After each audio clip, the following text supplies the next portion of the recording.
বুলবুলিকে খুঁজতে খুঁজতে রাতুল একদম গভীর বনের ভিতরে চলে আসে। আশেপাশে অনেক খোঁজাখুঁজির পরেও ছাগল খুঁজে না পেয়ে হতাশ রাতুল ভাবতে থাকে সে কি করবে।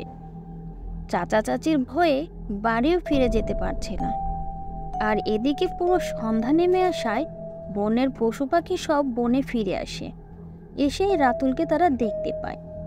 আর তাদের মধ্যে হাতি জিজ্ঞেস করে ফেলে, কে তুমি? এই গভীর বনে কি করছো? আর কেনই বা এসেছো? হাতির এই কথা রাতুল শুনে রাতুল বলল, আমি অনেক দুঃখে এখানে এসেছি। সকাল থেকে সন্ধ্যা পর্যন্ত ঘটে যাওয়া সব কথাই তাদেরকে খুলে বলল।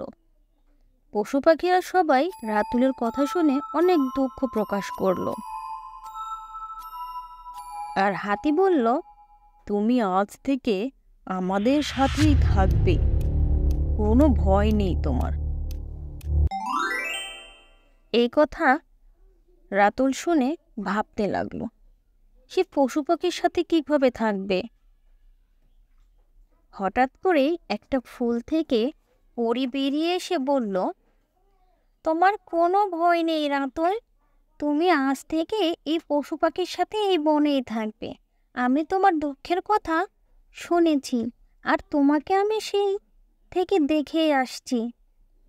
আমি তোমাকে বনের মধ্যে সুন্দর একটা বাড়ি বানিয়ে দেব, আর খাবারও জোগাড় করে দেব। পরীর এই কথা শুনে বনের পশু পাখি সহ রাতুলও অনেক খুশি হলো। রাতুল পরীর কথা শুনে পরীকে বলল, আপনাকে অনেক ধন্যবাদ। রাতুল আর তার চাচা চাচির বাড়ি ফিরে গেল না। তখন থেকেই রাতুল বনের পশু পাখি আর পরীর সাথেই দিন কাটতে লাগলো।